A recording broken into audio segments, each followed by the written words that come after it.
one more time, one more again. We are here live on Monday night. Bootleg Preacher and the Emmy Award winning 3-time heavyweight champion of the world. look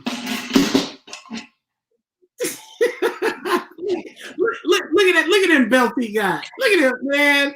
I just want to say thank you for Brittany McBride. You understand? I just keep them here on the floor where they're convenient. In case I'm in a meeting with an exec who doesn't know what they're talking about, I just go, I'm sorry, what was that? I can't hear you over this. This is in my ear. Yes, indeed. Well, welcome everybody. Welcome back. One more week. Mass for the people. I'm Michael McBride.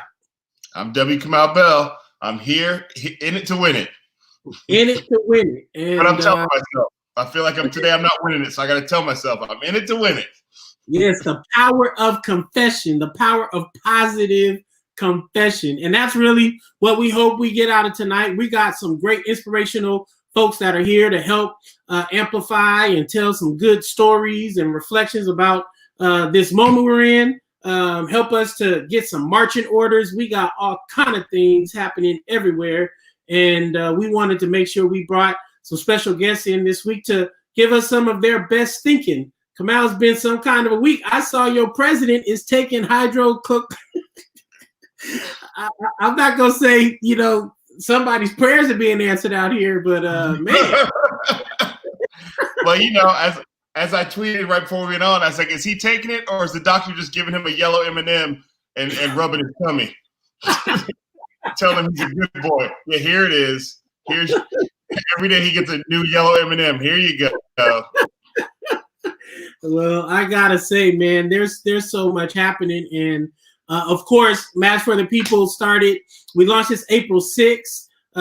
Myself, Kamau Bell, W. Kamau Bell, Coach Steve Kerr, Erica Campbell, Bishop Noel Jones, Alicia Garza, Angela Rye. Who else was here? We had a little bit of everybody that day. Yeah. And live who didn't actually get a chance to say anything. It was packed. It was packed. So we said, why don't we just stretch it out over the next few weeks? And we still stretching. We're still well, and since basically time is an illusion and not much has changed since we first started, as far as like things haven't gotten better. If anything, they've gotten worse. So we're still here. Yeah. We got good updates though. We have officially gotten, 675,000 masks have hit the ground all over the country.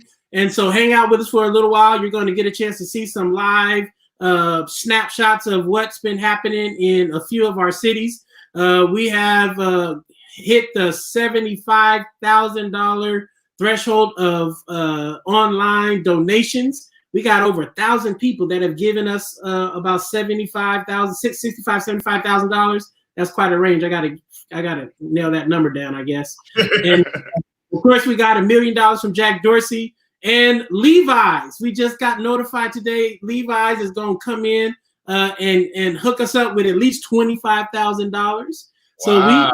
we got some more masks to buy, some more sanitizer to put out there. So thank you, Kamau, for rocking with us. And thank you to all of you. Keep donating. Go to livefreeusa.org. Donate. This may be your first time hanging out with us. Masks for the People is a humanitarian effort. We put masks and free hand sanitizer out into the community for everybody who needs it. Jails, prisons, neighborhoods, elderly loved ones who are sick and shut in, as they say in my church.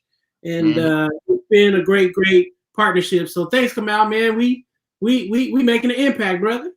Yeah, no, I mean, I just really get excited. I know we're going to show the pictures later. I just get excited when I see people out there getting the stuff too. So that it is making a difference. That people are actually that this project is changing lives, and it's not just about talking about it; it's about being about it. So I'm happy to be the Ed McMahon to your Johnny Carson, which is an old reference, but for a church crowd, it's not that old.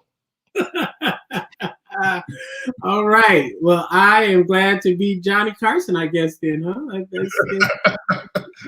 He was one of the good ones. He was one of the greatest of all time. So I guess, you know, he speaks well. So, well, anyhow, we got some great folks here. And to get us kicked off, we're going to bring on our first special guest. Man, this is a super prolific, amazing brother who has been gifted not only with speech, but with writing. He is a New York Times best-selling author, and he is an in-demand speaker from all kind of different places. He does films, he does preaching, he does motivation. This is our dear brother Devon Franklin is here with us, and he's going to be our first one up to share with us a little bit of some inspiration in this very heavy time. So everybody, let's welcome to the Match for the People. Tap in. Oh, what's going on, Pastor Mike? What's going on? Kamal, how you doing? Good to see you. He didn't really explain enough that you're a Hollywood producer, so this is my audition for whatever project you have coming up. Okay, all right. So far, so good. It's going really well. Good. Well, thanks so much, Brother Devon, for coming on out and hanging out with us. You know, you are one of the premier voices of this generation. I mean, you want to talk about a renaissance, man. You know, like, you know, usually it's the jack of all trades and master of none. It seems like you just saying, you know, I'm a master of it all. Everything that God put in my hand, there you go. I'm just trying. I'm just trying to do my part. You know what I mean? If I'm gonna do something, I want to do it well. So I'm doing my best to do as many things well as possible, with the goal always of, you know, helping people and inspiring as many as I can along the way. Yeah. Now tell us a little bit about how have you been able to intersect, you know, the different kinds of, I call them life offerings, these streams of life that help get folks through difficult times. You know, like when folks hear you speak or read some of your books, life just pours out of it. You want to talk a little bit about the source from where all that comes from? And I could just look at your shirt and maybe just plug your shirt. I don't know how I can get right. Shirt. I hope they got them in fat boy sizes, because I definitely want one. Oh man, we got you. Don't worry. They all sizes. We got you. You know what? Honestly, I think the great connector, truthfully, is pain. This is the great connector. And so when I look at the things that, you know, I've been doing, you know, outside of the pandemic, during the pandemic, it's all about connecting with people's pain and doing the best that I can do to help provide solutions for the problem of pain. Because that is the number one thing that unites all of us. We all have our source of pain. We all have things that we're going through. And this pandemic has been interesting, because what it has done is it's allowed all of us to have a universal source of pain that we can talk about. And for me, the goal is, you know, so often people hear inspiration or they hear motivation. Sometimes it's empty. It's kind of hollow. You know, you hear these tropes, you hear these things. Oh, I feel good. Yeah, what does that mean? No, it's like, how do we address pain? How do we deal with honesty? How do we deal with truth? How do we deal with transparency? Because when we can go to the root of what's going on, and from that, an inspirational moment happens or motivational moment happens, that's when it can actually take root in the person's spirit or life. So for me, it's really been about addressing the pain of not feeling good enough, the pain of not knowing what your future looks like, the pain of having these gifts but not knowing how to get them out, the pain of maybe losing a parent. I mean, I lost my father when I was 9 years old. He died of a heart attack when he was 36. And so that was incredibly painful. So all the source of what I do comes from that well of pain, and trying to resolve my own and help others resolve theirs as well. I think a lot of times when the title motivational speaker can get a bad rap, because a lot of times their qualifications for being a motivational speaker are, I'm a motivational speaker. You know, right? I passed a course in motivational speaking, so now I'm a motivational speaker. I get a black belt or something. But your resume is such that you have actually done things outside of that sort of obviously have led you to be a motivational speaker. Can you talk about the work you've done outside of just being a motivational speaker? Yeah, I mean, look, I say my day job, so to speak. I mean, right now I'm in my office, Franklin Entertainment. I have a production company and a deal with Paramount, along with some other companies, which is in CBS Studios, which is great. So my the tree of the trunk from which I inspire, is really entertainment. Been in entertainment since I was 18 years old. I'm from Northern California, from the Bay. Had a dream to make it in Hollywood. Came down at 18, got an internship for the company that managed Will Smith and Babyface, and had so many ideas and thoughts, but it was an unpaid internship. So it was like, all right, I got this dream to make it. So I had to start at the bottom. Started at the bottom, worked 4 years as an intern, got my degree in business from USC, became an assistant. That was my first job, an assistant to Will's producing partner, answering phones, getting the coffee, doing the scheduling. And then it took me, about probably from the time I graduated to the time of starting my company, 14 years. Of being at MGM and then going to Sony Pictures Entertainment. And so, yes, you're right. I don't motivate from a standpoint of just let me be motivational. No, I'm living, in a business that's incredibly difficult, that is incredibly high profile. And I've been able to preserve who I am and as along the way, help others. So the goal is like, okay, here's what I'm doing. And here's how I can extract some meaning for you and what you may be doing, no matter what your walk of life may be.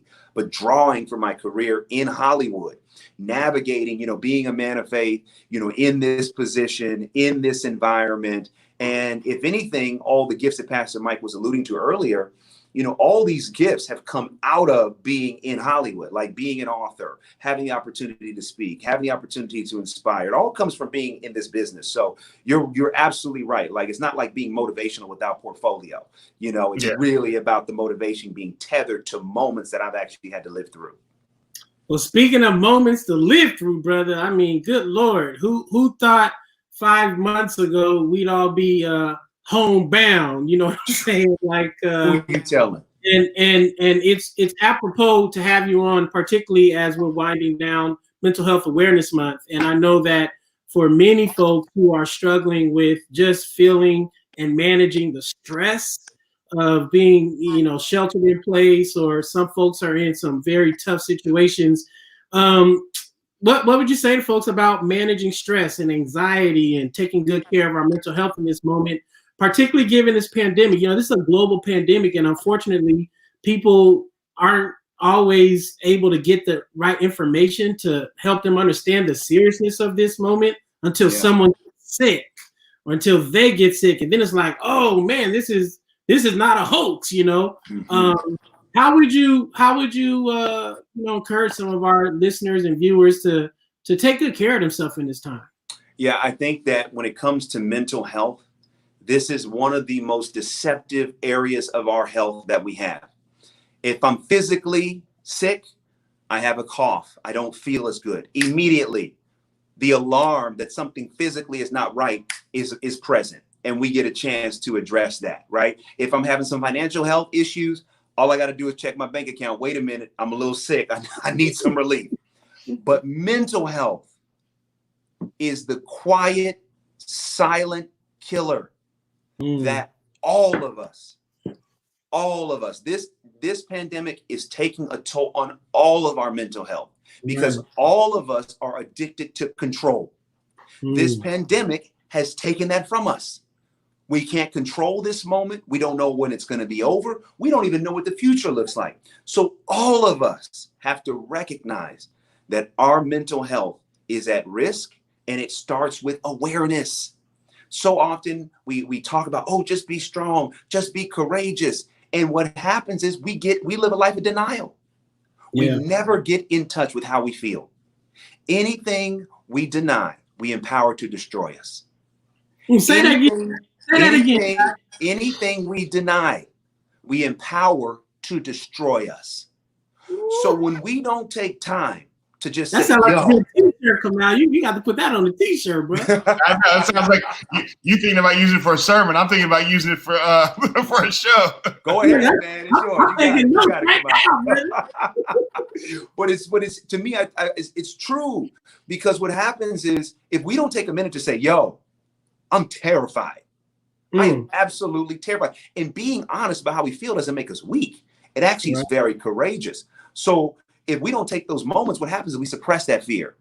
And then all of a sudden, this fear begins to take toll not only on our mental health, our emotional health, our spiritual health, our well-being. We're short with people. We're frustrated. We're mad. We can't sleep at night. Why? Because we have that one fear that is suppressed, that we haven't taken enough time to say, yo, okay, anybody else is scared out here? And what happens when we have that awareness, and then we begin to communicate from that awareness, we realize, oh, I'm not alone.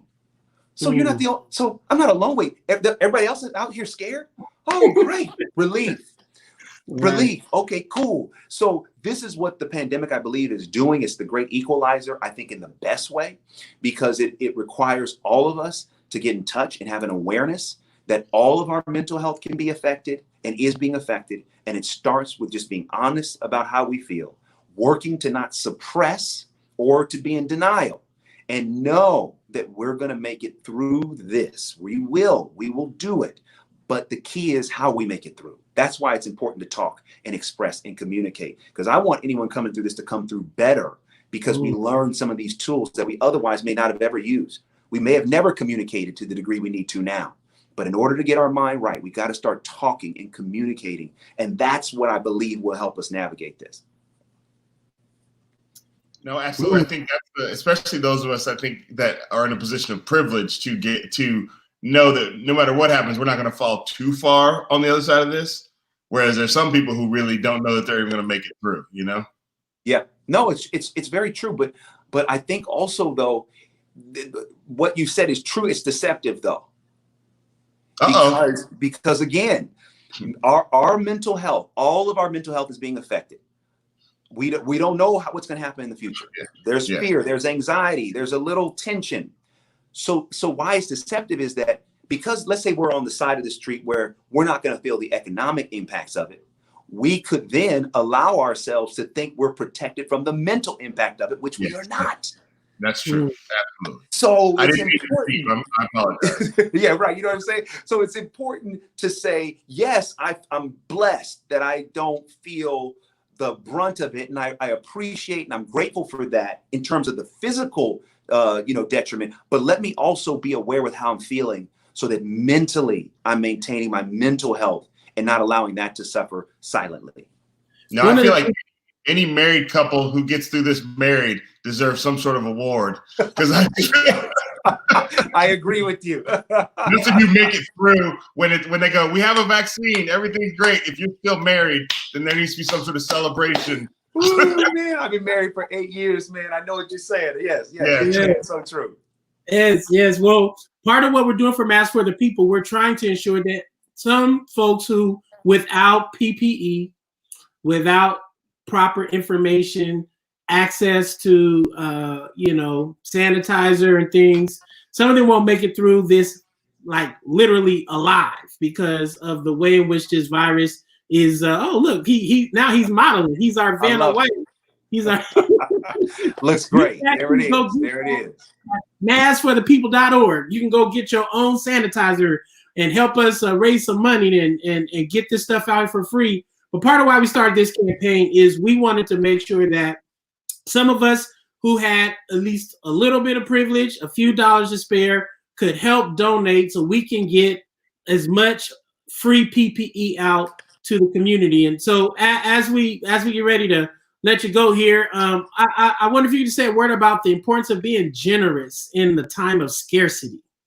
Oh, absolutely. I mean, generosity has two impacts. One, yes, just as a great, moral, altruistic thing to do, we should be generous. The other thing, though, that I have noticed about generosity, when you feel at your lowest and you help somebody else, as you help someone else rise, you rise too. So generosity is, even if you look at generosity as selfish, still do it. If you want to feel better, help somebody else feel better. That's how it works. And in this instance, giving, to this campaign, which is incredible and needed, help somebody else with their safety, and you're going to get help with your safety. That's how it works. And so I believe what you all are doing is amazing, and getting the funding you've gotten is great. but I also encourage anyone watching right now, let's be generous. Let's sacrifice just to make sure that others are protected. And I guarantee you, by doing good, you're going to feel good. Man, this brother Devon Franklin, I think we need to make you our spokesperson. Take you all. Just bring me that shirt when we come out of quarantine. I want that dope face. I got a Hope Dealer shirt, but I need an update. I got you. Don't worry, I got you. Well, thanks so much for coming on and joining us, and we will continue to support you and your work, and give my best to your amazing, stupendous, magnanimous, talented partner, wife. Amen. We got a chance to work here on Erica's video, so tell sister Megan Good that the bootleg preacher said hello. And, I will. It's good to see you come out. Yeah. All right, y'all. God bless. Thank you. Devon Franklin, everybody. That was some good stuff. He gave me a couple preaching sermon notes and a couple little slogans to add to the tranche. That's right. If you've learned nothing through this whole pandemic, it's the word tranche. Yes. You learned tranche. All right, let's go to some pictures. Let's give folks some live updates of what's happening on the ground. Since you all have partnered with us all across the country, we've been able to raise upwards of $1.2 million to put out in the community free masks. Now hold this picture right here. Go back. This picture, these are our folks in Indianapolis, our loved ones, Faith in Indiana. They are literally packaging the mask into baggies of 5 per mask. And they've been working for at least 2 or 3 days to pull all this stuff together. That's in Indianapolis, and I believe they're having their first public giveaway. They've been handing stuff out to our street outreach workers, but they're doing their first public giveaway on this Thursday or Friday. So if you want to get a mask package, a care package, and you are in Indianapolis, go to rocks.online, pre-register, or you can go to livefreeusa.org and it'll direct you to the right place. But that's Indianapolis. Let's see what the next city was. I think that is Chi-Town, Chicago. Yes, all of our loved ones in Chicago. Chi-Town. Yeah, man, they was out there thick. That's Live Free Chicago, Live Free Illinois. They are doing some amazing work out there, just holding it down. And they have been handing out masks. I think now for about 3 weeks, they got the first batch of mask and sanitizer weeks ago. So they're still out in the neighborhoods handing out masks. Don't that look good, Kamal? It looks great. I'm glad to see him. I'm glad to see Chi-Town out there doing it. A lot of Chi-Town talk in the news recently. I'm glad to see him out there. I wore my Heat Fight the Power fist in honor of the picture. I wanted to have a connection. Yes. All right, let's see who's next. All right, those are folks in Atlanta. They're at the Ebenezer Baptist Church, where Pastor Raphael Warnock is the pastor, partnering with the New Georgia Project, the homie Insay and Billy Honor. Boy, they are cooking out there, and they pulled their packages together, and they're getting them out to community centers and jails and the neighborhood. Amazing work. That's the ATL. Now that's a hand sanitizer. Yeah, that's a big tranche of our hand sanitizer. Yeah, they put it together. All right, we'll save some more of those for later. But as you can see, your donations, your investment, your generosity is literally saving folks from being at risk of contracting or spreading this virus. So we're asking you, please keep giving. Go to livefreeusa.org. Help us continue this momentum. We still have some weeks, if not months, to go. Folks are prematurely opening up their businesses and churches, and they're immediately having to close. Some of them folks are getting all kind of terrible upticks in infections. So this is going to be what's for a little while. It's crazy. Folks are jumping the gun like this. Kamal, I don't get it. I mean, I think, I get it when you have a leader who is prescribing himself his own medicine for this and doesn't take any of this seriously. Why should a lot of people, unfortunately, it's sort of been baked into us to trust our leadership. It's something that in school, they don't tell you not every president was created equally. They say the president, you know what I mean? So, some places like Texas, which apparently the deaths are rising, but also they're also going out more. And those people hopefully will connect those two facts and go back inside. Well, we're going to spend some time trying to keep convincing folks that your safety and your well-being is of utmost importance. Don't follow the blind into a ditch. As the one I follow, Jesus says, if the blind lead the blind, you both falling in that ditch. So you keep falling in the ditch, you need to ask the person leading you, can you see like what's going on? And why we keep falling on this ditch. All right, we got another amazing guest who's coming on, and I just got to give a big shout out to Plus One Society. This is a wonderful sister, Kristen Ingraham. She's an award-winning agency she's a Black woman, got her own agency. She got relationships everywhere, from the sports world, entertainment, faith community, activists, artists, and I reached out to her, said, I need your help to help us continue to amplify this, and she's been bringing in some amazing folks. And so this next amazing sister, when she told me that she was coming, I was so excited because, there ain't nothing finer than a San Francisco 49er. What do you think about that? We are excited to welcome Hannah Gordon to our Mass for the People. Hey. Oh, look at her in that Niner red. Hey. Oh, Hey, Pastor Mike. Hey, Kamal. How are you today? Good. How you doing? Oh, I'm ready now that I watched Devon. And I was like having my own personal hype man backstage. I was like, okay, but I'm denying I'm empowering to destroy me. Let me get ready. I know. I feel like I got to change a lot of my life after that. So, Yeah, we'll he said you were deceiving people, Kamal. That was a lot. What'd you say? When he said you were deceiving people, I was like, I know. Yeah, he was trying to call an altar call right there on the spot. I said, Yeah. All right. Guess if you gotta be about it, you gotta take it. All right. That's true. I will try not to deceive anybody while we're talking. Well, then let's hear now, because I got the sense that you were not a Niner fan, Kamal. So tell us who your team is. No, wait a minute. How did this come up? Pastor Mike posted that he was a Niner fan, and we're gonna have to bring you on board. I'm on board. I'm on board. I don't even assume anymore. Is there? I don't know. I just assumed because you was from, I don't know, Chicago or somewhere else. You were. Here's what you need to know about me. I'm team local. That's what you need to know about me. I'm team local community, local people. So I'm a Niner fan. Yes, I'm here. Right. Unless if you're a real fan, you got to say. But when the game starts again, you want to give me tickets and stuff. Then maybe I'm not sure. All right, bandwagon. Now we know. Yeah, I'm a bandwagon fan. I've loved the Warriors since 2015. Oh man, you have a deep roots, then, brother. I must say. Once again, I started this. I'm deceiving again. I don't mean to do this. Anna, tell us what you're here to talk about.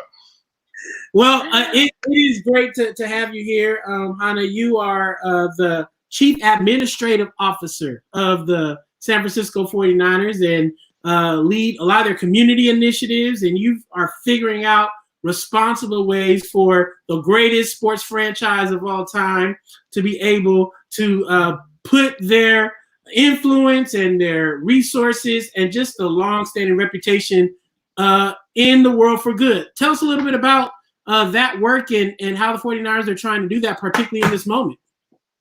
Sure.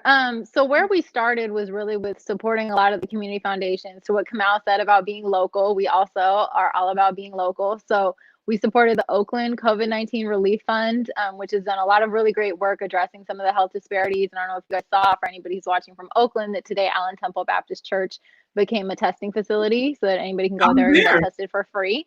And then the East Bay Community Foundation, which was very early in recognizing that there were going to be serious disparities in how this disease affects different communities and really focused their efforts there. And then the San Francisco Foundation and the Silicon Valley Community Foundation, all of which have focused frequently on getting PPE to vulnerable populations and getting meals to vulnerable populations, such as seniors who can't leave their homes. And then also on the PPE front, we donated 700 ponchos when New York was kind of in its deepest crisis, donated 700 ponchos that got sent there and cut up into PPE for frontline healthcare workers, as well as donating t-shirts that have been turned into masks. And people should definitely go to Masks for the People and get hand sanitizer. If you're looking for a Niners face covering, if you go to our website or Fanatics, you can buy that, and all the proceeds go to Second Harvest Food Bank. So again, getting meals to people, getting food to people, because as we know, this crisis, though we are all in this together, has not affected everybody the same way. Mm. I mean, I think, certainly in my lifetime, it's interesting because, last night was the end of The Last Dance, and it felt like that era of sports was the last time that athletes and sports teams could be sort of apolitical. You know what I mean? Like that you could just sort of like, we're just here to play the games. And it's definitely not that, like, it's not like that anymore. Can you talk to like what it is to be a professional sports team and decide that you have to really take some big sides? Sure. So I feel like the history of sports and sociology is so long and so deep. I actually think that it's not that was the last time you could be apolitical, but that there was a period of time in the 80s and 90s when sports teams and athletes did pull away from politics. Because when you look at the 70s and the 60s, when you look at Muhammad Ali, when you look at Jackie Robinson, like that was not an apolitical decision, right? Even when you look at Fritz Pollard and people and Jack Johnson and others, I think that there was a period of time that there was a pulling back from participating in political discussion, often for the case of economics. And I think that The Last Dance really did a nice job kind of re-exploring that part of history.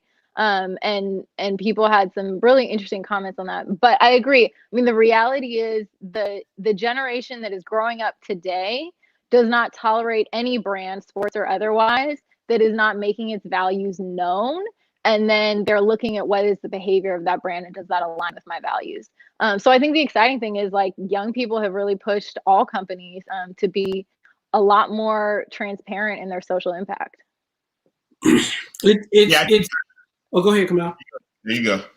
No, please. You're the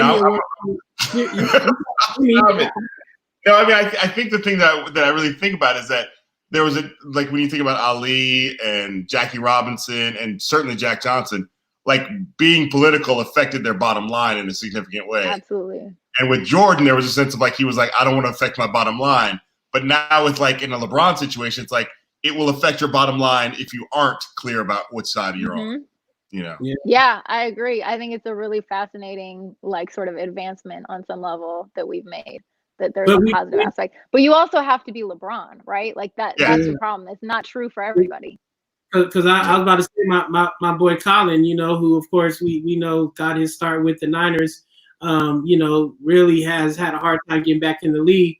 But I remember when on his way out, when he donated that $1 million and the 49ers matched it, we were actually, some of the groups that got the Niners side of that. You were. We were talking with Jed and some of the folks at San Francisco Foundation. So it's not always, it doesn't land the same for everybody. It doesn't land the same for everybody. When you're trying to center Black pain, the racial kind of disparities. Can you talk a little bit about how you have grown into this role in a way where you seem pretty comfortable talking about these kind of racial inequities and these disparities? Not all folks in corporate positions that are, white, excuse me, have you don't got a cop. I know what color I am. have figured out. I actually was like not really sure. I was like, are we sure? We had a DNA test. I feel like anything's possible. I was tonguing and cheeking it, but like Steve Kerr has been on with us a couple times, and he's white. He's been one of these folks that has really taken a risk. And so as we've learned, particularly coming out of the Ferguson Black Lives Matter age, we're looking not for allies but co-conspirators, right? And so just talk about the way you embody that role and why that's important for us to do it, particularly now with the disparities emerging from COVID? Sure. So when you said like, how did you grow into that role? I guess from my perspective, I didn't grow into it. It's who I've always been my whole life. And I'm blessed to be in the position that I'm in and to be able to be myself and work for an organization that allows for that. So I grew up in Oakland, California, which I think is probably the best place to grow up in the whole world. And it's a really diverse place, as you well know. And so I think that I understood from a very young age that like not everybody looks the same, not everybody prays the same, like, and that not everybody is getting the same opportunities. Like that was apparent from like kindergarten on. So like I think a lot of the time people get uncomfortable talking about race, especially when they're white, because they're worried that if they talk about it, number one, that they could say the wrong thing. And so how will somebody feel? So I think that there's some of it where we have to be courageous and being willing to have conversations and also give each other grace that if somebody's trying and they say something that you disagree with, you can have a conversation about it and not be part of a cancel culture that's like, oh, I can't even talk to you. Second, I think that there's a fear that if we talk about race, we have to feel guilty. And I'm afraid of, I don't want to feel this guilt and I don't want to think that I don't deserve all the things that I have in life. So I'm avoiding this. And I think if we can reframe and realize it's not about guilt, it's about responsibility. It's about being accountable and it's about recognizing that of course you have things in your life you don't deserve. That all of us do, right? Like, do I deserve to live in my house? No, like it's a blessing that I live here. It's a wonderful thing. But if not everybody has the same opportunities as me, isn't it my duty as a human being to make sure that everybody has an opportunity? To make sure. And for me, I think as a female, it's perhaps more easy for me to see the intersectionality because I would hope that both of you as men, while I understand your experience is maybe not the same as a white man, that I would hope that you as men would stand up for gender equality. And so who am I to ask you to do that and not stand up for equality for you? And so if I don't recognize, oh, well, I as a woman would like to partner and have co-conspirators in gender equality, I too need to be a co-conspirator in racial equality, inequality for the LGBTQ community, et cetera. So I guess that would be the long answer to your question. How long have you worked with the 49ers? I'm going into my 10th season. Whoa. Wow. Yeah. So do you think things have changed over those 10 years as far as the corporate or the sort of the institutional interest in these things? Yeah, I mean, I think it's really changed culturally across America over the last decade. And one of the things that I've noticed I've been in football for 20 years now. And so you get to see, because, you know, classes of players essentially turn over every 5, you're getting to see like what are 25 to 30-year-olds like in different time periods. And so folks 15 years, like 25-year-olds 15 years ago are different than 25-year-olds are today. And I think that there is more of a desire to talk about these issues, but also, and even I see it a lot in terms of LGBTQ plus issues, gender expression issues, that people are a lot more aware of those things than they were 15 years ago. And I think institutionally, people have become more aware as well. But I think I'm very lucky to work in an organization where we've been advised by Dr. Harry Edwards for the last 40 years since Bill Walsh was here. So I think we're in a very different position in that respect. And the ownership family has had sort of that passion for really for issues of justice and inequality overall, and an interest in mental health issues and a lot of different things. So I think I'm very fortunate in that regard. I mean, it does seem to me that like a lot of times the team takes on the characteristics of the environment and the city it's in. So, I mean, yes. I would imagine that not every team every NFL team across the country is doing the same level of involvement in COVID that the 49ers are. Am I deceiving again? You are not deceiving. I think that there's been a lot of generosity actually across the league in COVID response. I do think you're right that teams do reflect the localities in which they are. And so being in the Bay Area, we always want to make sure we're reflecting Bay Area values. Yes. Yeah. There's all these teams I was going to name, but I don't want to put you in a weird position. So I'm just going to cycle through. I appreciate you for that. Thank you. You came here. You're our guest. It's not that kind of show. He'll bring you on United Shades and then we'll have where I'm supposed to put more uncomfortable positions. But no, thank you. Yeah, I think it's just great to hear from people, especially, and again, just the gender piece of this. When he said you were going to be in the show, I didn't picture a person like you working at an NFL team, even the 49ers. Right. With right. your title, no, that's very your description. So yeah, for me, it's good to know that you exist in the world. So thank you for existing. You. I do and exist. The same thing you say about you growing up in Oakland, the same reason that me and my wife want to make sure we raise our daughters in Oakland is for all that stuff you said. So I think it's, if we could, if only we could bottle Oakland and sell it across without losing anything. that's a whole other discussion. No, it is. Yeah. We could have a whole hour on how Oakland's changed over the last 30 years. Yes. But we're here for Mass for the People. Mass for the People. We want to get Mass, 2 folks in Oakland, 2 folks in East and West Oakland, in Chicago, in Hunters Point, on the South Side, West Side, all these places across the country where Black and brown populations are under-resourced, don't have access to PPE, can't get it because the supply chains are bad, or they're just getting terrible messaging. And so you being here has helped us to at least expand this message further. And it's great to hear what the 49ers are doing. I always love to see corporate responsibility at the highest level. And let's rock together. Let's stay in touch. Let's figure out some ways to keep and cooking. And certainly Bang Bang Niner Gang. We got the Revenge Tour 2020 coming up. So you know what I'm saying? We had to set it off, for all the non-California folks. Get ready. We got a Revenge Tour. What happened to all the people coming together and all the love and peace and it's coming for the people. As long as y'all come over to the Niner side, we gonna be all right. All right.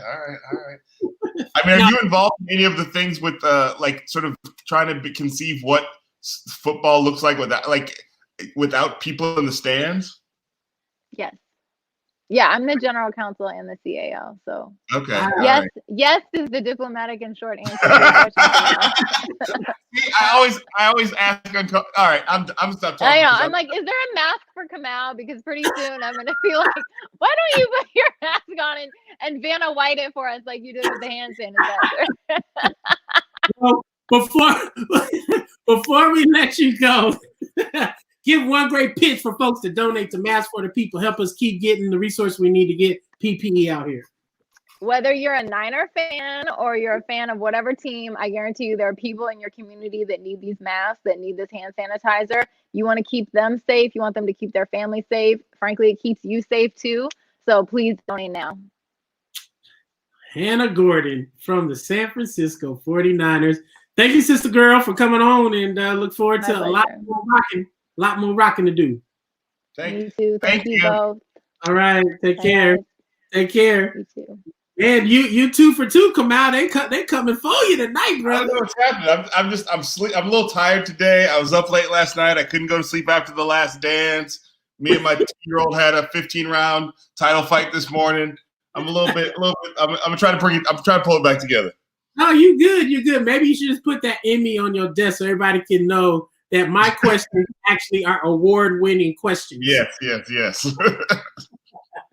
Well, I thought it'd be great at the midway point to bring in one of my most favorite theologian artists out here. She kind of fits in with a lot of what I call artivists, people who figure out ways to take art, culture, and then blend it into inspiration that helps compel people to justice and activism. We had Soul Development on earlier this month doing some of that, and I'm so excited to welcome the homie, dear sister Mona is here, and she is gonna come on and give us a little bit of her gifts. I met Mona at I think Union Theological Seminary. I was there doing a lecture with Michelle Alexander, and I saw this wonderful sister sitting in the audience in the class. She was a Muslim sister at a Christian seminary, and she was in there cooking, boy. And I was like, man, this sister's tough. And so I found out later that she had has this whole other career of hip hop and her own way of lifting up the unique struggles and challenges of our Muslim loved ones. And so I thought it'd be great to have her come on. Is she in the room? Let's bring her on. Oh snap! What it do, girl? Can I just tell you, every time I see your Instagram name, I think of you as Imam Pastor Mike, because I am. So it just like instantly goes there for me. I'll take it, especially during Ramadan, right? Sorry, I'm too Muslim. I can't handle it. It's all good. Welcome. Thanks for coming. Thank you for having me. Yeah. Now I hear today's your birthday too. It is. It is. Happy birthday. My husband's anniversary is today. I met him too. So wow. Yes. Wow. It's a good day. It's a good day. Yeah, that is good. Yes. A day of double blessings. It is. It is truly. We'll talk a little bit about the intersection of what you do, and then I definitely want you to do something for the audience, because I just think that you have some of the most thoughtful, blended, braided work that is around speaking to our spirit, speaking to the moments and the culture and the times we live in. But it comes from a very particular righteous space. And so just give folks a sense of the season you're in right now. This is a special month for a lot of our Muslim loved ones, and you got a lot to be reflecting about right now. Well, I mean, that's an honor coming from someone like you. I don't know if the first time we met was actually in that Michelle Alexander class, or if it was at God and Guns. I can't remember which one came first. But I just remember how impactful you were at that time. Actually, union was very difficult for me as a Muslim woman, as a non-Black Muslim woman of color with like immigrant background and all of this stuff. It was just like so Christian and empire centric. That place was built for white male land owning voting people, males. and for me, I went into union 7 months pregnant. So not only that, like everybody's mother stuff was like coming onto me. And that was also when I first released my music. So like all of this stuff, and the music video went viral within the first week. So like all of this stuff was like compiling. And that was also the time that Donald Trump got elected as president. So we met at a very weird time. So I'm just sorry if I said anything weird. Wow, you was cooking. I was like, that's all that. Tough. Yeah, I thought you was amazing. Yeah, but I grew up in Flint, Michigan, and remember that. It was an amazing place to grow up. Just incredible artists who I got to learn from, specifically Black women who taught me to use my voice. People like Tracy Curry, Dr. Tracy Curry, and Natasha Jackson in the poetry scene, who taught me how to use my voice as a young girl, not fitting in with the white kids, not necessarily fitting in with the Black kids, and just learning how to use my voice to speak my truth, and at first being like, I actually don't feel like maybe I'm comfortable here, like maybe I fit, or like maybe this isn't a space for me. And they were always so welcoming, like, no, you need to use your voice for your people, because all of our liberations are connected. And that's actually what got me into Black liberation theology. That's what introduced me to all of that. So, I mean, growing up in Flint was such a blessing. I know people think of Flint and all they can think of is the water crisis. But it was truly a jewel, a gem for me to grow up there. It was a joy. There was a lot of peace. Well, you carry it around with you in a way that's amazing, and so I'm blessed to on your birthday to get a chance to rock with Mona for a few moments. So we gonna jump off the screen and just let you have it, and you just blaze the screen for us for a few seconds. Is that all right? Yeah, absolutely. It's funny. I actually wrote this thing. You all know who Slick Rick is, of course. Slick Rick. Slick Rick. I heard you. Well, I mean, not everybody does. I know you all do, but not everybody does. Slick Rick did the song for those people who don't know, called Children's Story, and then Black Star took that song. And so in that lineage of that song, and me having 2 young boys in the world, I recently just wrote this about coronavirus. And it's not recorded, it's not rehearsed, it's very basic and rudimentary. And if you all know the cadence, it's very slow and old school, so it's not gonna like sound trappy or anything. It's gonna be we don't get no trap tonight, Kamal. See, No mumbles. no mumbles on this one. Hopefully, I mean, I am fasting, so I'm exhausted. You might get some mumbles, but it's not part of the plan. Not the genre. Right, exactly. So, here we go. This is children's story in the lineage of Slick Rick and Black Star. Coming to you live from New Mexico. I'm Mona Haider with the old school flow. I want to tell a story, so listen up, please. Black Star and Slick Rick pass these keys to open this gate with the story of fate, learning from blueprint of hip hop's greats. Once upon a time, not long ago, when shelves had toilet paper in rows and rows, and people were behaving like all was well, pretending like capitalism didn't smell, there lived a little girl who was misled by a system of greed that got in her head. It whispered to her, and this is what it said. Me and you, kid, we're gonna make some cash, making people think that they need this trash. They sold the people things that they didn't need. They sold so much that they did indeed succeed. And with that success came a disease. In their success, they could find no peace. She chased and chased the American dream. Cash ruled over everything around her cream. Woke up surrounded by all of her things, the jewels and cars and diamond rings. In it for herself, mercy did she shirk. She cut out the middleman and went to work. Thinking that the next check would make her happy, she had everything but walked around empty.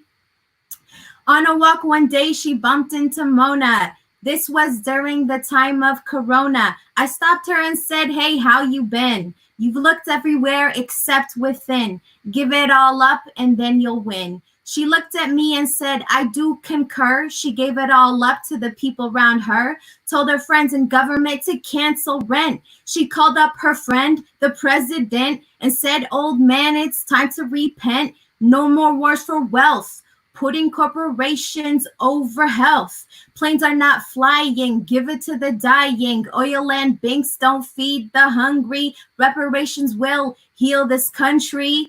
Affluenza is over and done with, he said. Oh dear, I plead the fifth. We can't go back to the way things were. Division and destruction is so amateur. He said, America is open for business. At the cost of health, can I get a witness? She had her awakening and learned to farm. She grew her vegetables and sounded the alarm. The beautiful future is beneath our feet. Care for this earth and she'll give us all we need. This ain't funny, so don't you dare laugh. Just another tale about the wrong path. We can make a new way by living our truth. The girl in this story is the living proof that when you change yourself, you can change the world. That's why I say, you got this, girl. You got this, girl. You got this, girl. Knock 'em out the box, Mona. Knock 'em out. So that obviously is in the lineage of hip hop of telling stories and hip hop as a tool towards liberation. But yes. I love it. I love it. I love it. I love it. So great. Mona. Now, what you doing for your birthday? You got a big thing. You getting ready to jump off a little later, right? We're just jumping on live with friends and hanging out and having some fun. I actually have a song called "Miss Me" with that. You might like it, Pastor Mike. It's right. Talks about Lazarus and it's all kinds of interest. You might enjoy that one. I'll be looking for it. It'll be a special shout out to Pastor Mike about some Lazarus. Talking about miss me with that. Yeah, I mean it talks about righteousness and people with their false righteousness, and you can just miss me with that. You can get out of my face. Yeah, and I feel like we're just dealing with a lot of that right now in the world. Oh, yes. We definitely are. Well, people like you, you're gonna keep us spreading the good news and helping us all to stay centered and focused. So thanks so much. Thank you for what you all are doing, and God bless you and give you great success in this endeavor and all future endeavors that you take on, because this mantle that you've taken on is one that is the one. It's truly in service of God. Like it just feels so necessary, so important, so real. And doing it in the humble and beautiful way that you do it, just like putting your names out there and doing it just for love. It's so beautiful to see. So thank you both so much. Well, thank you. And I like having your friendship. Well, we had the great rapping wonder, Mona herself, on giving us a bit of a preview from some of the work that she has done and is doing. Now, these last two segments are super, super significant because we wanted to bring some folks on to help us make sense of the great challenge that we have all been living through.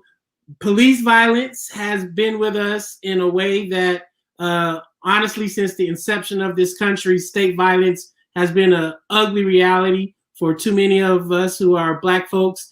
But it seems like these acts of wickedness are making their way back into the mainstream consciousness because of the terrible killing of our dear brother Ahmaud in Atlanta, the Atlanta area, in Georgia. And then, of course, Breonna Taylor was killed while in her bed by Louisville police officers. And so we thought it'd be really important to spend a few moments with some of our best, brightest millennial minds who are super solution oriented to help us make sense of this. So we're going to bring on two super dope, amazing comrades in the struggle, Brittany, Cunningham, and Sam Singh. These are some super amazing dope folks, and I'm just glad to have them here. You know these folks, right, Kamal? Yeah, I know. I mean, most of my interactions are on Twitter going, I agree with that. I'll retweet that. I'll agree with that. I need to read that. I didn't know that. I should learn more about that. These are the people. Yeah. So thank you for being here. Thank you for making me look smart when I retweet your things and say, yeah, this is just what I was talking about. Well, Britt, let's start with you because I think a lot of us have been totally, I don't know if horrified, I'm glad we're still horrified from this because sometimes you can just become numb to it. Mm-hmm. But in all honesty, the killing of Ahmaud and then Breonna, of course, when our sisters or trans loved ones get killed, it doesn't get as much outrage, but collectively together, how are you experiencing these moments with all that we have going on? You have a real strong message I think is important for us to lift up. So go ahead, just give us a good filibuster and get it off your chest and let us know what we need to know. I'm known for sometimes our brother in arms, DeRay, will call him a good rant or a preached word, but out today. I think you are referring to our sister Nina Pop, who was a transgender woman in Sikeston, Missouri, which is my home state, who was stabbed in her apartment, and it is being investigated as a hate crime. Look, we are experiencing multiple crises coming from every single direction, and it's happening in such a way that I almost in some ways didn't think as Black folks in America we could be feeling that heightened stress and pressure even more than we already were, and yet we are, right? And so we are worried about our elders in their nursing homes. We are worried about our young people suffering from the technology gap and having to learn via distance. We are worried about our people who make up a disproportionate amount of the essential workers out here who are getting exposed to coronavirus every single day. We are worried about the folks who are cutting the hair and serving the food that the protesters are demanding that they give to them, and demanding that they be unsafe to do so.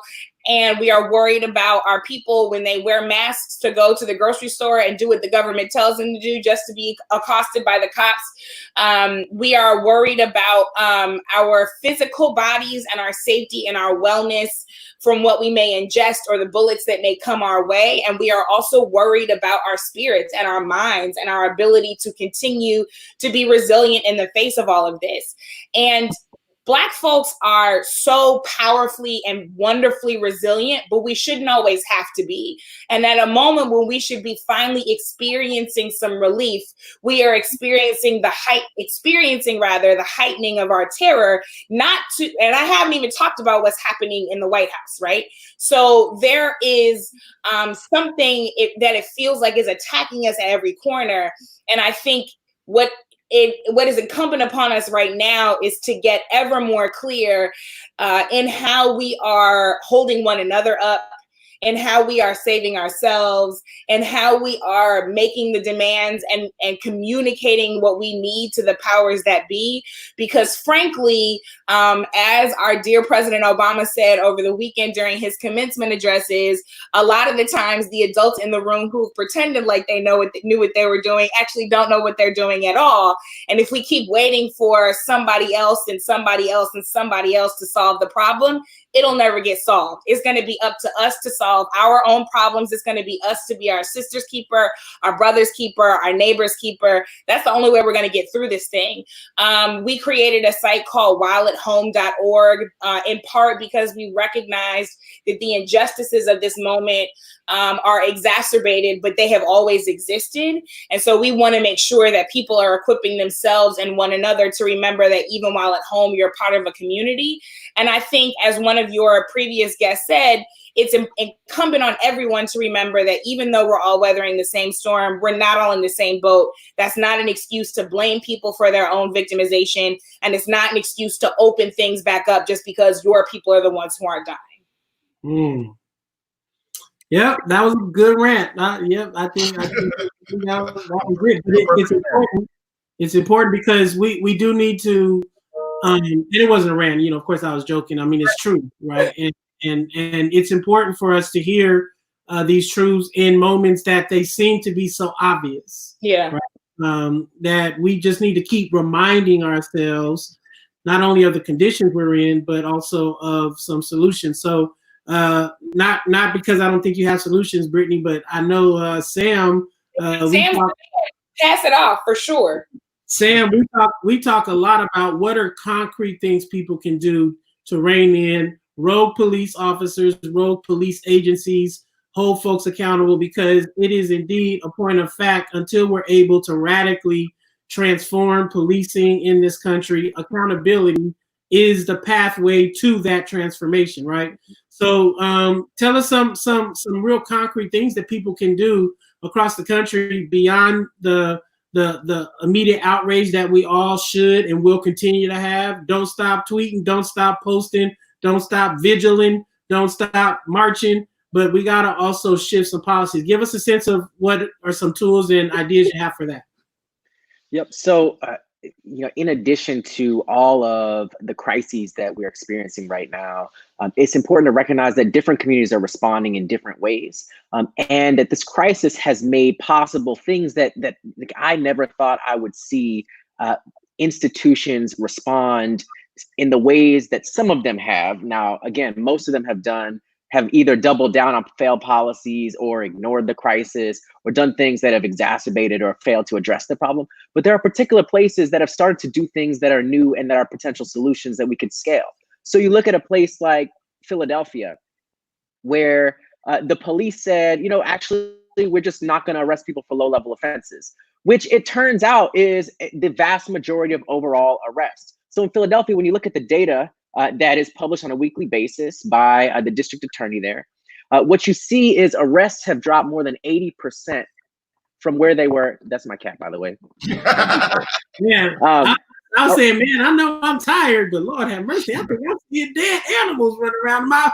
She wanted to be in the shot. She had to be in the shot. So, but arrests have dropped more than 80% in Philadelphia, and for low-level offenses, it's been dropped almost to zero, which is huge, right? That is, an 80% reduction in arrests over the course of a couple of weeks is a massive shift. And those are people who are not going to have to come into contact with the police, which especially now when there's the risk of spread of coronavirus is especially dangerous, in addition to all of the other dangers involving use of force and incarceration. Now we're worried about the biological danger of having to be stopped and interacted in many cases by officers who don't even wear masks. So some cities. Let me ask you a question on this, Sam, because some people, when they think of police reform or trying to figure out how do you interrupt these kind of disproportionate contacts, we think we have to get a big federal or state or even a local bill. But these kind of interruptions, these accountability measures, are things that can be done by district attorneys and police chiefs without any new legislation, right? That's correct. They can literally, the police chief can say tomorrow that they're instructing all officers not to make arrests for these types of offenses, any type of low-level offense, any type of nonviolent offense, which, by the way, makes up 90% plus of all arrests made on average by the police. It's important to note that, right? Only 5% of arrests nationwide are for violent crime. 95% are not. So that shift is a huge change in how communities are experiencing and in some cases being impacted by policing and the criminal justice system. We're seeing some progress by some places in terms of incarceration as well. So you look at San Francisco under Chesa Boudin, district attorney, we've seen, because of some of the actions they've taken, a reduction in incarceration in the local jails by over 50%. So that's huge. That's huge. But that is not the norm across the country. For every place that has actually made things better, there are a whole bunch of places that have made things worse or refused to take action. So our job as organizers and activists and advocates is to identify the places that are making some progress, often because of the work of local organizers in those places, and think about how do we learn from that? How do we implement that in my city or in my state so that those benefits and those protections can be afforded to people in my community? So that's what, when you look at the data, you can start to see these bright spots where in some places they're responding to this crisis in ways that are actually contributing towards public safety, and that if we can identify and scale those places across the country, we can actually keep people safe. Is that I know that the fear would be that they'll do that now, and then once things get back to whatever this normal thing is I keep hearing about, that then they go back to arresting people for low-level offenses. Yeah, I think so that is a fear. Yeah, go ahead, Sam. So I was saying, that is a fear. And however, if they're not going to do it now, it's going to be even more difficult after this crisis to get them to do this, right? Now we're dealing with a fundamental crisis where the level of danger is heightened for anybody who comes into contact with the police, in addition to the level of danger that police face coming into contact with other people.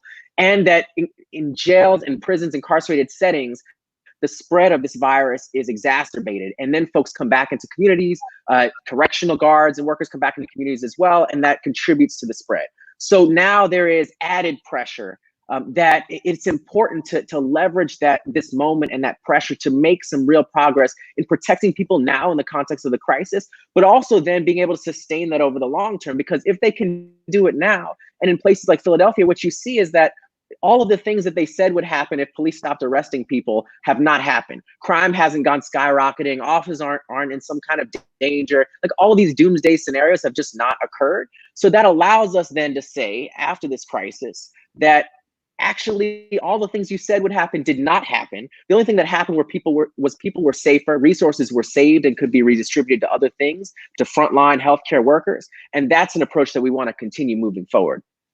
Rick, so as people try to figure out how do we reimagine or have a new imagination for the world that is to come, I know a lot of us have spent a ton of time trying to actually build it as we go, but I wonder, is there opportunity for us to take this moment of having a shelter in place and slow down a little bit and put some bones to some of this and come out of the corona ready to do some, not necessarily rebuilding, but just a whole new constructive project?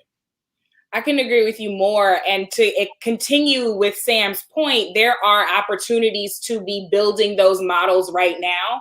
So you look in the city of Los Angeles. Los Angeles has a massive homeless problem. We continue to see folks in power say, well, we can't do anything about it because it's too big. Meanwhile, Mayor Garcetti wants to pump $200 million more into the LAPD's budget, even though crime is down 30%.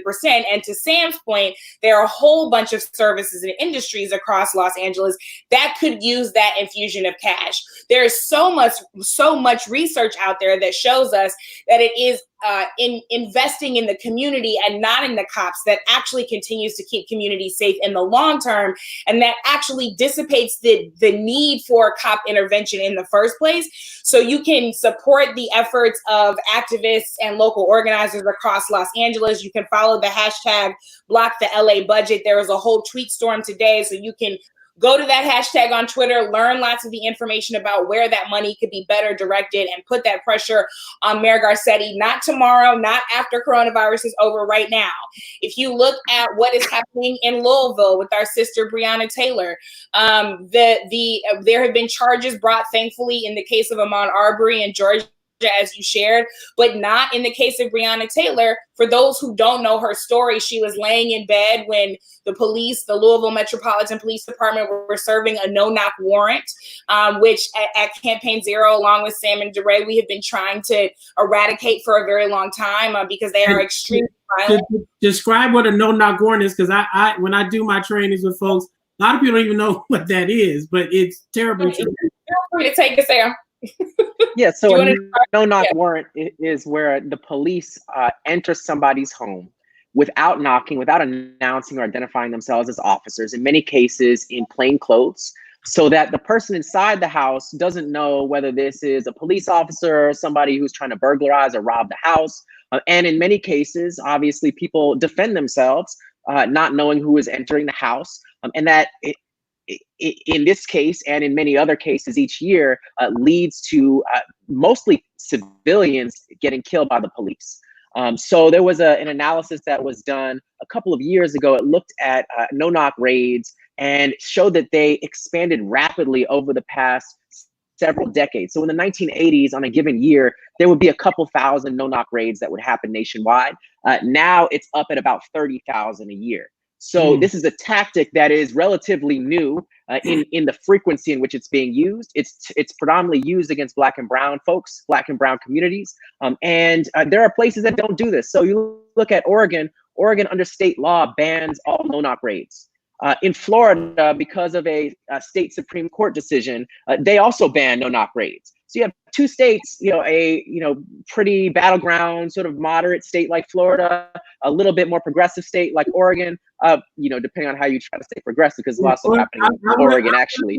I was Florida is a moderate one, but Brianna, come back. Right. So I'm from Florida, but Central Florida, where it's a little bit more moderate.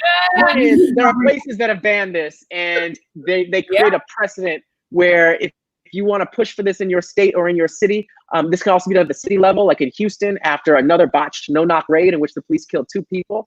They decided to ban officers from using no-knock raids. So this is something that any police department, any state can decide is not worth the risk, it's not worth endangering communities, and can decide not to do it.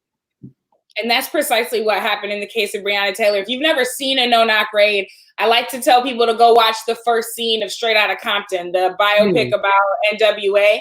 That is the execution of a no-knock raid. The police coming through with that battering ram, no announcement. Now, that was a SWAT team. That was not a plainclothes situation, but there's no announcement. There's no open up. It's the police like we see on Law and Order, and we think that it is some kind of friendly exchange where the guy gets an extra 10 seconds to run. That's not what's happening here, right? So Breonna and her boyfriend, Kenneth, are asleep in bed.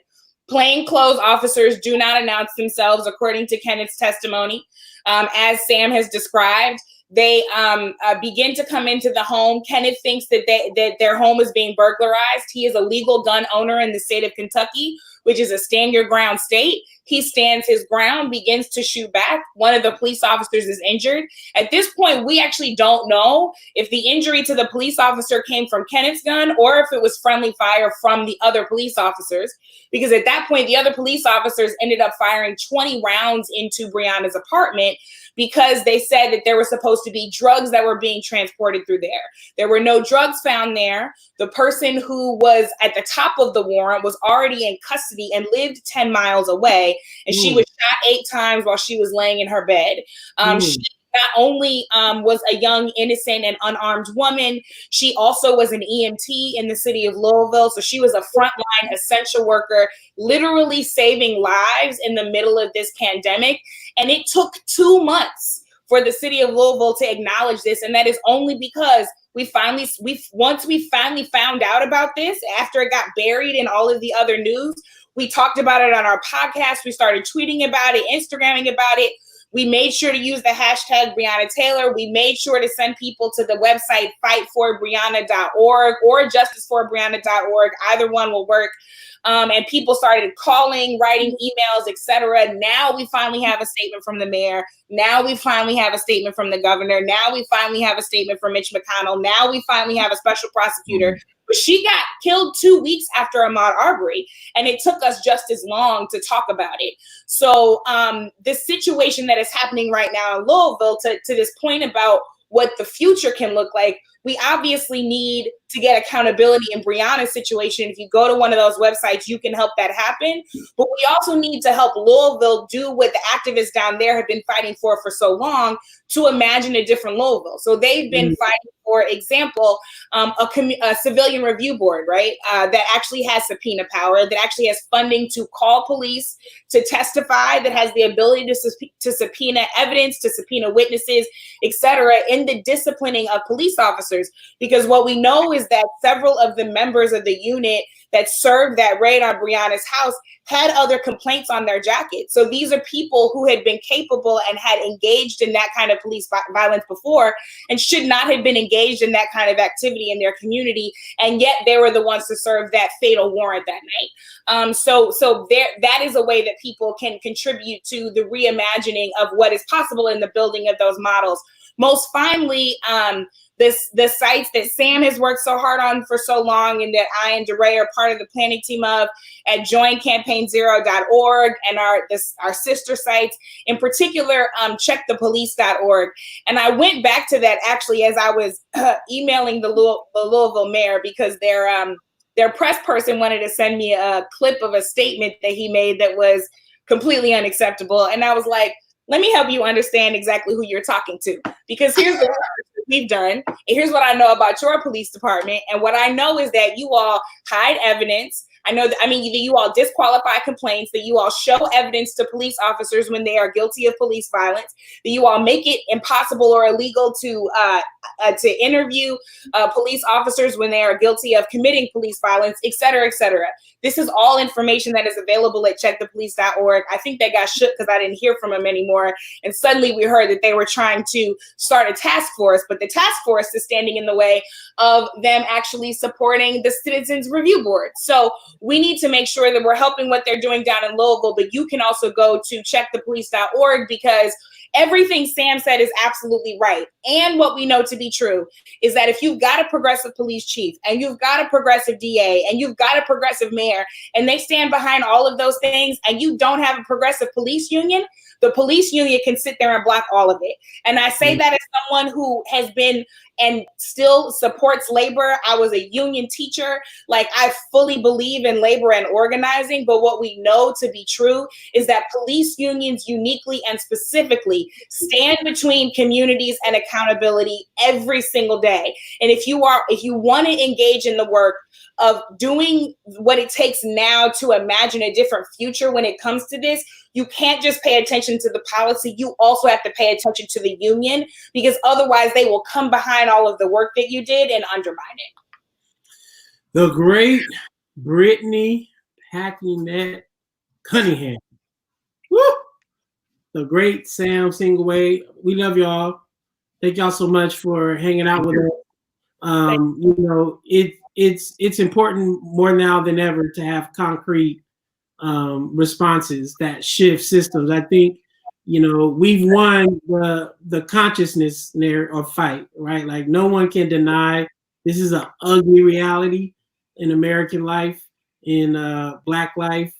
Now we got to get to ensuring that the concreteness of these solutions can overtake the kind of feeble nature of the way things are done now. And you all are part of a great army of folks I know who are doing the most important work of keeping that concrete. So love y'all so much.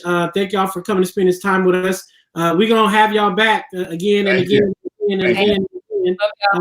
Give my best to your significant others. And Kamal, I know we running overtime today, but I needed us to be able to bring Bishop Noel Jones in on the way out and spend some time here with us to talk a little bit about this moment as it relates to the role of pastors in churches, particularly in the age of COVID. And there he is. He has made it onto the screen. Well, I have been listening to very, very inspiring and very stimulating conversations that you're having with those two beautiful ladies, and it's my take is a little bit more radical, because I think that we have now moved America into the feudal system where we've got monarchies and lords and peasants.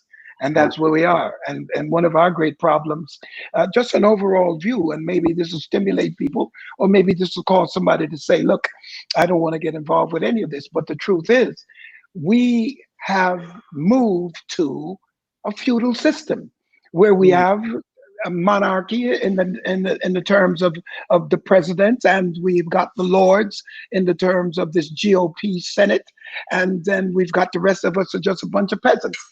And one of the things that's significant, and right now, everybody's turning on the Constitution. The Constitution is only used for each individual's advantage at the time that they're dealing with it.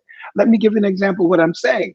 What I'm saying is, once they came out of the feudal system of England and Spain and France and the European countries, and the peasants got a chance to get to America, well, out of the pain of being enslaved, really, and being peasants for so many years and being now free, they put together a constitution. The constitution is based on how they wanted to be treated, to ensure that the people in the new land are treated a certain way. But as soon as they got over here, first of all, they slaughtered all the Indians who were here originally. And how can you slaughter a group of people and then write all men are created equal? Well, at the end of the day, we have now moved to the place where the Supreme Court no longer deals with justice, it deals with just them. And it gets to the place now where the Supreme Court is only giving any kind of credence to people who are powerful, big corporations. The little man is being squeezed out completely. Why? Because that's a GOP action. Why? That's because that's a conservative action. Well, and you look in the feudal system, and the church was always a part of what the monarchy was doing. And whenever the monarchy did not do what the church wanted, they would either go from England to France, France to Spain, and then they would operate in that vein. What's happening now is we got a bunch of evangelicals and a bunch of black preachers who have ascribed to a certain amount of financial solidarity and comfort. And so now they are extremely GOP in their attitude, and their disposition is whatever the White House is doing. That's why they're so quiet now. Nobody's opening their mouth, because they got in bed with people who lie blatantly, people who have lifestyles that are lifestyles, not mistakes like some of us make mistakes, but we have people who live certain lifestyles and they're in bed with them. They claim they're pro-life, but they're only pro-life before you're born. If you end up being born black, they're not pro-life. Since you're so pro-life, why should we have a movement that says Black Lives Matter? We should never declare Black Lives Matter to a pro-life group. Pro-life is only before you're born. And after you're born, if you're not born the right color, then there's no pro-life for you. And then we've got a bunch of church people who are leaders too. And what God said was, and I don't want to get too theological, but you cooking, Bishop. You cooking. Just keep but I'm telling you what God said. God said, that one of the curses that I'll put on you is your leaders. And if I take away the captain of 50, take away the artificer, the orator, take away the grandiloquent person, take away the people who have care and people who are just, the judge and people who are just, then you're going to have what we have now. We have a situation where leaders don't respond to, listen, when you take Obama, and they're beating him up, but you take Obama had, and I say this to all church leaders, Obama had a prophetic administrative execution when he had a pandemic team. The pandemic team was for no other reason to aggressively look and see where you had problems around the world. Why? Because in less than 30 hours from any part of the globe, it can come here. So let's offensively deal with it where it is. Let's use our machinery to get offensive when something comes up. Then he turns around and says, let me put up a defense. Here's my defense. My defense is to give health care for everyone. If you have health care for everyone, you have to equip hospitals. You have to be ready for anybody who can walk in at any time. If it's only for the privileged, you don't have to do anything, because you're not going to be swamped like that. Now, this leader came in, he took away the offense when he got rid of the pandemic team, and he's still in court now trying to take away the defense, which is to give everybody health care. Now, so Bishop, I want to ask you, why is it that Black preachers are so seduced, not all, but some, by these kinds of contradictory, anti-Black, anti-poor kind of tropes? Because, you know, Dr. Cornel West was with us last week, and, you know, and I think this is what you're describing, said that we have a plutocracy, we have a oligarchy, we have these systems where the wealthy, but I don't understand, as we talk about COVID, what do we need to do to make sure preachers and pastors are not so gullible to the schemes of the wicked rulers we have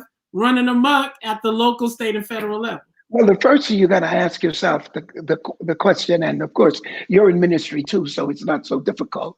I have to talk to my comedian friend, and then we'll see how that works out. My comedian activist, and I gotta have some fun this Sunday night. So I've got to reach for a couple, 2, 3 comedians and just throw things at them. Let us laugh through this a little bit. But I like the fact that he uses comedy to laugh us into something serious to get us to work. But I'm going to throw this out anyway. You see, the problem that we have is that for so long, we have preached Americanism for gospel. And what happens is that you always have to measure content because of intent. Intent determines content.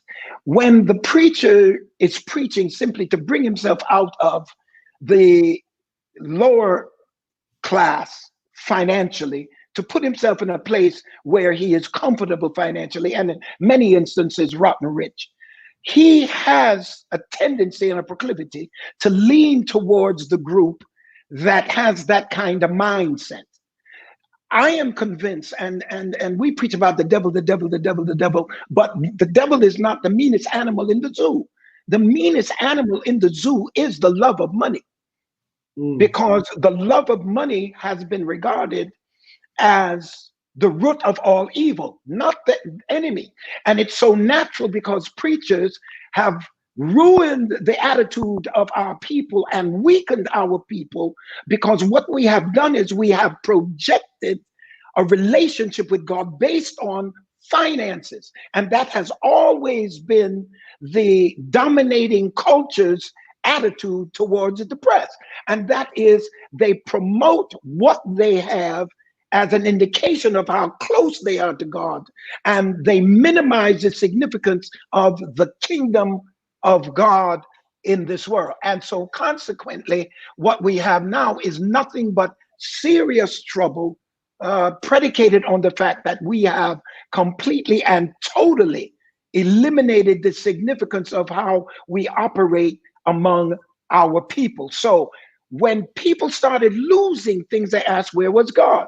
Well, you're going to ask, where is God? Because all you have been taught is that God is associated with things. Now, once you have leaders that will not make sacrifices, leaders who seek for comfortable means, leaders who will not get in the community and get their hands dirty, then all you have then is a group of people who follow the leadership. When you say the church, the black church, the black church, you're not talking about the average person who sits in the pews. You're talking about the disposition and the attitude of the leader of that particular assembly. As priest, so is people. And if he has no real concern about his community because he's seeking to get into somebody else's community. I have seen poor black communities, rich. I have seen poor black communities. I've seen poor Greek communities, rich Greek communities, poor Spanish, rich Spanish, poor Italian, rich Italian, poor Jewish, rich Jewish. I've seen poor blacks, but all rich blacks are trying to get into everybody else's community. We are the only group of people who do not have any security independent of integration. And that's a problem. And so that's where the black church is now. So because the preacher now is worried about income, influence, and identity, he's going to push his people into a congregation, into a church setting, with the disease is going to be dominantly against us because the preacher did not preach education. He did not preach hygiene. He did not preach health because he's eating at 12 midnight in the night. He's eating like it's 12 in the day. So he's helping to promote the sicknesses of the people in his congregation. He is not at all, no health fairs, no job fairs, no education, no, he does not promote anything. And I'm not saying everybody, but most of us don't promote anything but love Jesus, drop off 100, and you're going to be blessed. I am telling church folk today, if you ever spend one dime on one of these prophets and buy a t-shirt or buy some oil or buy a cat or a dog or buy anything they claim, a stone, water from Jordan, whatever they claim that can heal you of this sickness, you should have said to them, if you didn't tell me it was coming, you don't have anything that can help it. You know, we have played with the minds of our people for too long. And now we're all stripped naked, and we should be the first ones to repent and confess to the people. And I'm saying to the people of God, anybody's listening, it's real simple now. If the prophet can give you your destination, ask him to give you the direction to get there. Because that's where we have failed. Now, God has moved Sunday, Dr. McBride. God has taken Sunday away. So what does Christianity look like when you don't have your pious ritualistic ceremony that you have on Sunday? Because now there's no more Sunday. Every day is the same. So what does your Christianity look like when you're not dancing down a pew, when you're not knocking over benches, speaking in other tongues, slapping each other, high five, touch your neighbor? What does it look like now? Really? What is it? Well, Kamal, what does it look like now, Kamal? I'm gonna tell you, yeah, Kamal, what does it look like now? I'm this is way above my pay grade. I tell you what it looks like. It looks like those people in the churches, those preachers, those of us will have to start sharing. We will have to start teaching people the fundamental biblical faith. I was in Africa. Give an example of what I'm talking about. How dominant culture uses religion. I was in Africa. Let me ask you this question. Integrate this into it. Someone sent a question through and said, "Ask the bishop, have we been evicted from church by God?" Well, no, not really. See, what is happening here is that God has allowed all of this based on our choices. And our choices have now come to maturity. Our choices have been money over God. That's what it is. It's money over God. You can't serve God and mammon. And the more you love money, the less you love people. When they're talking about building this economy, there's a war between the economy and there's a war between the virus and the economy. The economy is money and the virus is lives. If you're going to war, you're going to have to calculate what your objectives are. The objective for the economy is to come back to where it was and to go further so that the chieftains can be reelected. Now, anytime you're going to deal with an objective in war, you're going to have to calculate how many lives are you willing to expend in order to get to your objective. Now, for the question, so that's what they're doing now. They're just figuring out. Now, when you're in war, who is running point? Because whoever's running point is the first one to face the enemy. Well, black folk and Hispanic and my Hispanic brothers are running point. So they're going to be the first ones facing the enemy. You cannot have a stimulus package, close the economy, and have a stimulus package. In order for you to stimulate, you're going to have to open the economy. So where do they open up in Georgia? They open up Point, where the blacks and the Hispanics are. The only time I'm going to be ready to run out here and get happy is when they open up the stock market and the white boys are running around selling and buying stock and breathing each other's air. Then I know it's safe. Other than that, then I know it's safe. But let me answer the question.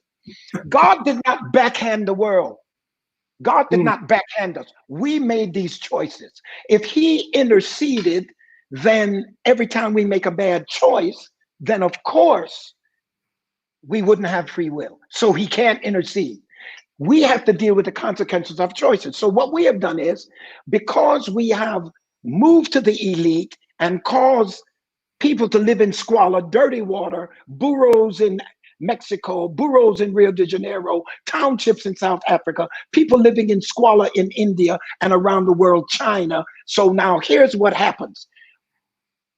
Diseases come and it comes quickly. So it come upon us. Here is a pandemic. It's not God. It's man making his choices, operating in his own mind, operating in his own sickness and sadness. So here's what God has allowed based on our backsliding. For us to no longer have Sunday as the means to excuse our lack of community involvement, because we thought we were worshiping God at church. The church I pastor has no walls to the outside. It is a sanctuary. And the people who come in it, based upon my presentation, have now become an exclusive club of the city of refuge. If you talk about homelessness, and let me tell you something about homelessness, and to the question why God has exposed us and took us out the building. I have a parking lot that parks 500 people. Just before we got into this pandemic, I was working on something real simple. On our dark nights, we have nobody out there.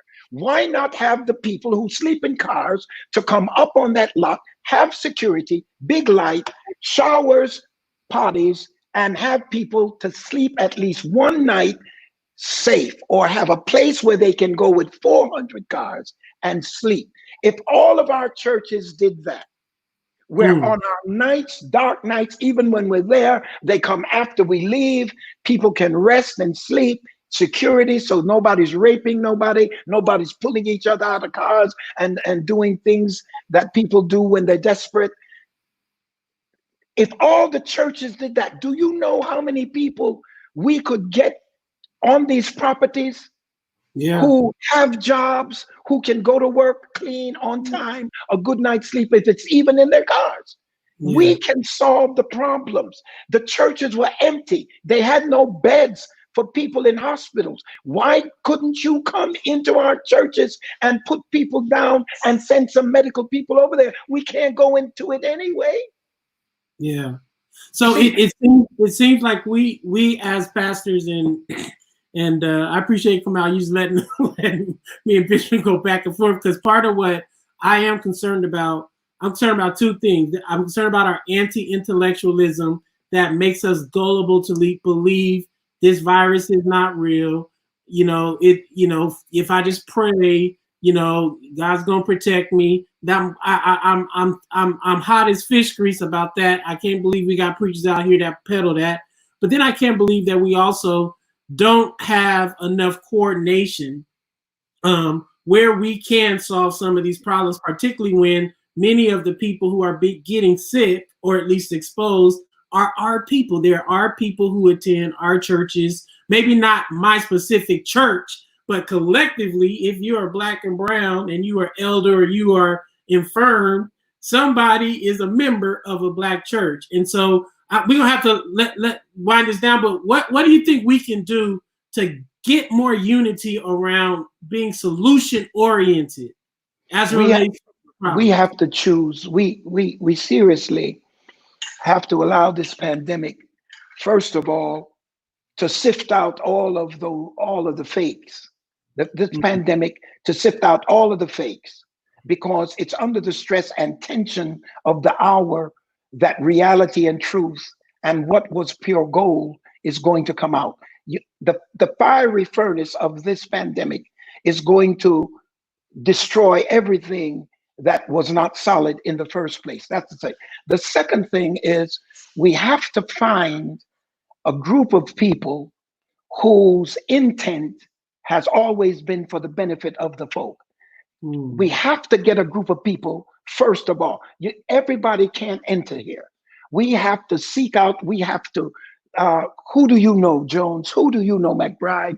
Who do you know, Adams? Who do you know, Watson? Who do you know, Dixon? Who do you know? Who do you know that has the same heart that we can begin to put a coalition together?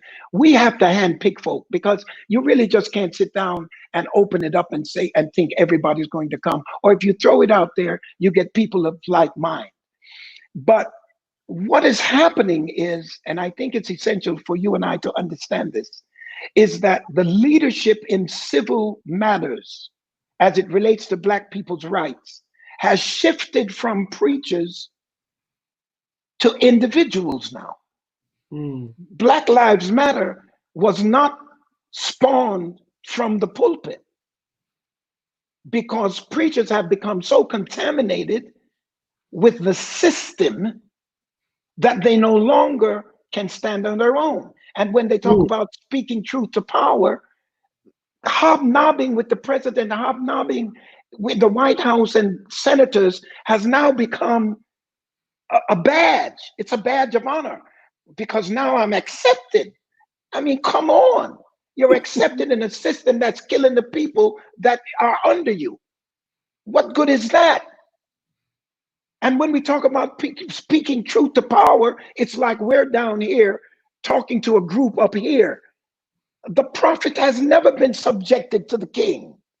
And even though John the Baptist talked to Herod and lost his head, and I want to say to all my brothers, me included, if you begin to speak truth to power when they have the CIA and the FBI, you have to deal with getting your head cut off, not necessarily killing you literally, but bringing your junk out of the closet. You're going to have to be willing to allow your junk to come out the closet to Bishop. Bishop. Me, man. Oh, Bishop. You want the truth, or you want me to dance around it? At the end of the day, when you speak truth to power, you're speaking down to the president. You're not speaking up. The oracle of God does not speak up. He speaks down to administrative leadership. So it's not me to run to try to get to the White House. The White House is blessed that it can come to the city of refuge. You see, and if you say, well, Herod took John's neck, but listen to what Jesus said. No man born of a woman was greater than John the Baptist. So even though he lost his head to a lesser individual. And so did Jesus. He was hung on a cross, not by greater people, but by lesser people. And at the end of the day, until pastors realize that their power is not in the White House, their power is with the people in front of them. And that's where they owe their allegiance. All power to the people. What do you think about that? That's it. I'm sorry. I should have been No. more laconic. I'm sorry. No. Nobody's tuning in for the laconic bishop. This is what people need to hear right now. It's crazy, man. I just want to appreciate you for coming on to set the record straight, because we have been having conversations. We've been having conversations about this for at least 10 years, me and you personally. So you're not just talking about something that just popped up during the pandemic. I know I personally sat with you and a few other pastors about what do we need to do as a church to be more responsible and to be more accountable to the people with all that has been placed in our hands to steward. And it is not the case that perfection is required from us, but we ought to be honest, and we ought to have integrity, and we ought to be able to say we're sorry when we make a mistake. We don't know everything. Preachers don't know everything. That's the truth. I am grateful that we have women coming into the ministry and teaching us how to treat folk better. I'm glad, and they're teaching us how to be better pastors and better leaders. And I'm glad that the thing is changing. The kind of patriarchy, the hold of men on this ministry stuff, I think is a part of the problem. And I just appreciate you being here to help us in this moment, try to make sense of it. Now, of course, we got a lot more to go. Like you say, you said this one time in the conversation, some of our planning has to happen away from the cameras. We can't let everybody know that we planning and meeting. Exactly right. We got to do our stuff away from the cameras. But when there is an opportunity for us to set the record straight, or at least express that there are a few of us, not a few, a lot of us, Bishop Keith Clark, who up here in Oakland. Very well. We all rocking together. Pastor Jackie Thompson, Zach Carey, George Cummings, Ronnie. There's a bunch of us up here that are trying to do it, and they're all across the country. Pastor Tracy and Bishop Leah Daughtry and Ivan Carruthers. So it's a few of us that are working, and I just thought it'd be important, given some preachers are trying to. But it's the next generation, McBride. It's the next generation. Yeah. Some of us old men, it's too late for us. I told the guys in South Africa, and I'm telling you, I told them in South Africa, I think they're finally catching on, because tomorrow I'll be on in South Africa. We're going to have a big discussion. But I told them in South Africa, you can't keep electing people who were in prison with Mandela. You can't keep doing that, because when they come out, they think they're owed something. And that's why they gather everything to themselves, bank accounts all over the world, instead of in their own country. You cannot keep putting people in the pulpit who think that the pulpit they deserve something. And we need boots on the ground kind of people. We need new leadership after this pandemic, not just new people, new mindset. And women can't be excluded, because we get with this weaker vessel foolishness and a bunch of preachers that won't allow women to preach because of weaker vessel. Well, I have a wine glass that'll break if you blow on it, but I have a thermos that you cannot break if you roll a car over it. That's the vessel. But whatever I can put in the thermos, I can put in the wine glass. The vessel is not her intellectuality, her cognitive energy. It is not her creativity. The vessel is the fact that for sex dimorphism, she has to carry a baby. That's all. That don't make her less integral. That don't make her less honest. That don't make her less intelligent. Yeah. That don't make her less closer to God. Come on, man. We got to change this thing. And it's up to your generation and below. These old men are gone. They through. All right. So here on out, we only bring in millennials. Nichelle Guidry, who else? And Z and bring the young people. Millennials are almost 40 years old now. You need the next ones. Donna Battle, we got to bring on some more of these younger folk up in here and help us think through this next time. But Bishop, we love you. Thank you so much for coming by. Keep doing it, both of you. They told me you were hot like fish grease tonight, Bishop. So go cool down a little bit. Yeah, okay. I'm gonna get my my juice. Love you, sir. Love you back. God bless. All right. Well, Kamau Bell, we went 45 minutes, and it was, I think, well worth a little bit of it. We are attempting to keep this momentum of Mass for the People moving, but also help educate folks. When we started Mass for the People, the gun violence, the police shootings wasn't really on the radar. I think everybody was just dealing with the pandemic, but here we are 8 weeks later, and folks are experiencing police violence at a level that is terrorizing us even more. We thought some of our churches, 8 weeks ago, none of us imagined that we would be out of church this long, but now that we're out of church this long, some of our institutions are getting a little itchy and I think succumbing to the anxiety. So I wanted to make sure that we at least try to address both of those things as a way to keep giving folks a little bit more information. So sorry if we went a little long tonight. No, it's okay. My 3 kids can put themselves to bed. It's no big deal. I'm sure most is fine. I'm sure it's fine. It's no big deal. No. I'm happy to hear it. I'm happy to be here for it. But yeah, no, and we'll be back here next week. We'll be back next week, and thank everybody for hanging with us. Listen, keep donating, keep sharing some of the great efforts that are happening, and stay strong, stay safe, stay inside, take your vitamins, do your exercising. If you have a test site near you, go get tested, get your status, and know where you stand. And that'll help us be able to track this virus down and contain it and get people the help they need. All right. So we love y'all. God bless everybody. Mask for the people. See you next time. All right.